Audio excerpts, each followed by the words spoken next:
فبأي آلاء ربكما تكذبان. Assalamualaikum warahmatullahi wabarakatuh. Alhamdulillah, wassalatu wassalamu ala rasulillah wa ala alihi wa sahbihi wa mawalah, wa la hawla wa la quwata illa billah. Allahumma salli wa sallim ala sayyidina Muhammad wa ala ali sayyidina Muhammad. Para sahabat, para pemirsa dimanapun saat ini Anda berada, bersyukur kita kepada Allah subhanahu wa ta'ala. Alhamdulillah, pada hari yang ketiga Ramadan ini kita masih diberikan kesehatan dan kesempatan oleh Allah subhanahu wa ta'ala. Mudah-mudahan segala amal ibadah yang kita lakukan selama bulan suci Ramadan Allah subhanahu wa ta'ala terima, amin ya rabbal alamin. Salat dan salam tak lupa-lupanya kita ucapkan Allahumma salli wa sallim wa barik ala sayyidina Muhammad wa ala ali Muhammad. Para pemirsa dimanapun saat ini Anda berada, menjelang berbuka puasa, sejenak kita mentadabburi ayat-ayat Al-Quran dan hadis Rasulullah sallallahu alaihi wasallam. Pada kesempatan sore hari ini, Ramadan yang ketiga, kita akan mendiskusikan sebuah tema, yaitu kekuatan istighfar. Para pemirsa, para sahabat dimanapun Anda berada, sebagaimana firman Allah subhanahu wa ta'ala dalam Al-Quran, Fakultu astaghfiru rabbakum innahu kana ghaffara. Maka aku katakan kepada mereka, mohon ampunlah kepada Tuhanmu, sesungguhnya Dia adalah Tuhan yang Maha Pengampun. Para pemirsa yang berbahagia, setiap manusia pasti memiliki yang namanya kesalahan. Setiap manusia pasti pernah melakukan suatu kekhilafan. Yang namanya manusia adalah tempat salah dan khilaf.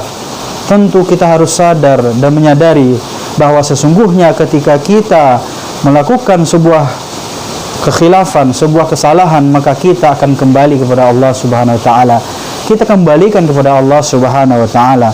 Ibaratkan seseorang yang pergi bermusafir atau pergi ke suatu tempat, kemudian di perjalanan mereka itu tersesat.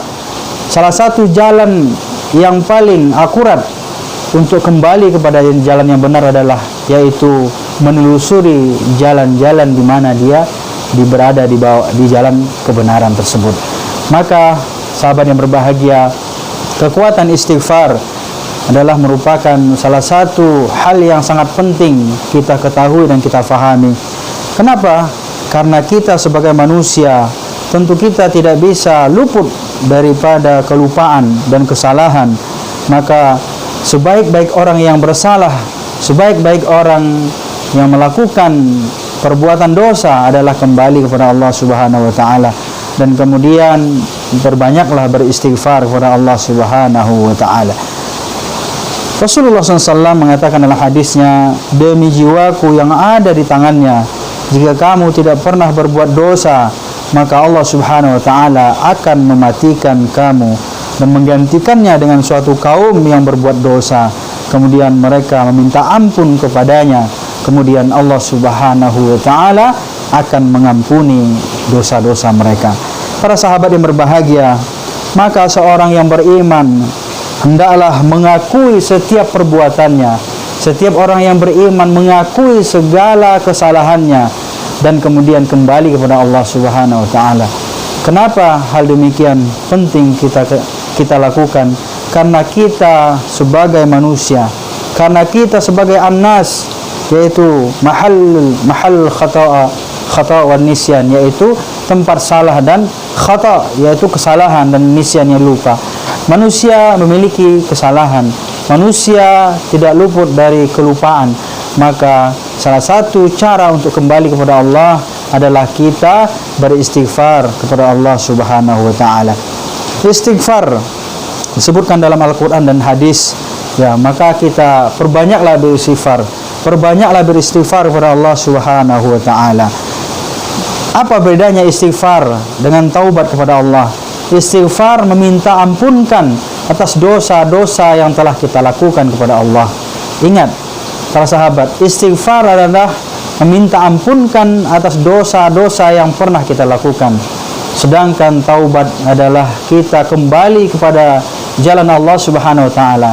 Kita kembali kepada jalan yang benar, dan kemudian kita tidak akan pernah mengulangi satu kali pun. Kita tidak akan pernah mengulangi dan tidak akan pernah kembali kepada jalan-jalan dosa yang pernah kita lakukan. Inilah makna taubat. Para sahabat, para kaum muslimin yang berbahagia, maka apa keutamaan istighfar? Ada 3 hal keutamaan istighfar yang harus kita ketahui pada saat ini. Kenapa ini menjadi penting? Karena kita ingat bahwasanya Ramadan dinamai dengan Syahrul Maghfirah, yaitu bulan keampunan. Maka karena Ramadan dinamai dengan bulan penuh keampunan, penuh pengampunan dosa, maka hendaklah kita perbanyak istighfar. Ada 3 hal keutamaan dan fadilah istighfar yang harus kita ketahui di dalam melakukan istighfar atau di dalam mengamalkan istighfar tersebut. Yang pertama, istighfar menyebabkan terhapusnya dosa-dosa dan kesalahan kita. Subhanallah.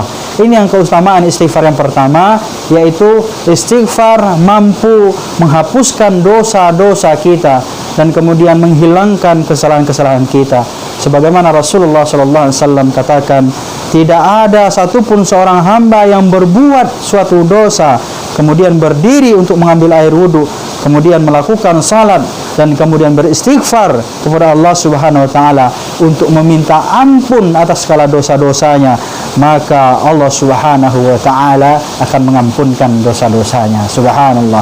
Para sahabat yang berbahagia, kita ketahui dalam sebuah hadis Rasulullah bahwasanya Ramadan ini adalah bulan penuh ampunan, Syahrul Maghfirah atau bulan penuh pengampunan. Sebagaimana dalam hadis Rasul dikatakan, man shama Ramadana imanan wa ihtisaban ghufira lahu ma taqaddama min dzambi. Ghufira lahu. Jadi Allah Subhanahu wa taala katakan, Rasulullah SAW katakan bahwasanya Allah Subhanahu wa taala akan mengampunkan dosa-dosa orang-orang yang berpuasa pada bulan suci Ramadan. Syaratnya apa? Yaitu mereka harus dilandasi dengan imanan, penuh dengan keimanan, wahtisaban, dan mengharapkan pengampunan dari Allah Subhanahu wa taala. Sahabat yang berbahagia, ini yang pertama fadilah ataupun keutamaan istighfar, yaitu Allah Subhanahu wa taala akan menghapuskan dosa-dosanya dan kesalahannya, baik kesalahan yang berlalu ataupun kesalahan yang baru dia lakukan. Subhanallah. Ini yang pertama. Yang kedua adalah fadilah dan keutamaan istighfar yang diperuntukkan kepada kita sebagai umatnya, sebagai hambanya Allah Subhanahu wa taala, yaitu istighfar menyebabkan seseorang akan diangkat derajatnya di sisi Allah Subhanahu wa taala. Istighfar akan mengangkat derajat seseorang. Istighfar akan mengangkat derajat, harkat, martabat dan derajat seseorang, baik derajatnya di dunia maupun derajatnya di akhirat. Subhanallah. Orang-orang yang beristighfar, niscaya Allah Subhanahu wa taala akan meninggikan derajatnya di dunia maupun di akhirat. Tingginya derajatnya di dunia, tingginya derajat seseorang di dunia karena seseorang itu selalu beristighfar, akan selalu berhati-hati dalam melakukan suatu perbuatan. Kenapa? Karena dia akan takut. Karena dia takut ya dengan dosa, atas dosa yang dia lakukan, yang pernah dia lakukan. Jadi orang-orang di dunia, orang-orang yang beristighfar di dunia akan diangkat derajatnya. Kenapa? Karena dia akan selalu berhati-hati dengan segala tindak tanduknya. Dia akan berhati-hati dengan perbuatan-perbuatannya. Maka oleh karena itu, inilah fadilah yang kedua. Orang-orang yang beristighfar, maka mereka akan diangkat derajatnya di dunia maupun di akhirat. Dan kemudian juga di akhirat, Allah Subhanahu wa taala akan menempatkan di dalam syurganya Allah Subhanahu wa taala. Di samping di masyarakat, di lingkungannya, di tempat dia berada, di tempat dia tinggal, dia dihormati, dia disegani karena dia selalu menjaga perbuatannya. Dia selalu menjaga tindak tanduknya, perbuatannya, perkataannya, tindak hatinya, matanya, lisannya, telinganya, semua yang ada di badannya, semua yang ada di jasadnya dia pelihara supaya tidak terjerembab kepada dosa yang sama, kepada dosa yang pernah dia lakukan. Maka dia akan diangkat oleh Allah Subhanahu wa taala di dunia dan juga akan dimuliakan di akhir kala nanti. Yang terakhir, sahabat yang berbahagia, orang-orang yang beristighfar, mereka akan menjadikan hatinya bersih. Orang-orang yang selalu beristighfar dan selalu memperbanyak istighfar, maka hatinya akan bersih dan hatinya akan bening dan serta akan merasakan ketentraman di dalam kehidupannya. Subhanallah. Jadi orang-orang yang beristighfar yang terakhir adalah orang yang bersih hatinya, orang yang bening hatinya, dan kemudian tenang kehidupannya. Apabila hati bersih, hati bening, maka kemudian kehidupan pun akan menjadi tentram dan nyaman. Subhanallah. Sahabat yang berbahagia, seorang muslim yang selalu beristighfar kepada Allah, selalu meminta ampun atas dosa-dosa yang pernah dia lakukan, maka dia akan selalu bersih hatinya. Selalu bersih hatinya. Dan inilah yang harus kita lakukan dan harus kita perbanyak. Ketika bulan suci Ramadan, kita perbanyak beristighfar kepada Allah Subhanahu wa taala. Mudah-mudahan apa yang kita lakukan selama bulan Ramadan ini diterima oleh Allah Subhanahu wa taala, dan kemudian Allah Subhanahu wa taala mengampunkan segala dosa-dosa yang pernah kita lakukan. Demikian kultum kita pada sore hari ini. Selamat berbuka puasa. Mudah-mudahan Allah Subhanahu wa taala menerima puasa kita pada hari ini dan mengabulkan semua doa dan permohonan kita. Amin ya rabbal alamin. Demikian, terima kasih. Mohon maaf jika ada yang salah. Terima kasih atas perhatian. Wassalamualaikum warahmatullahi wabarakatuh.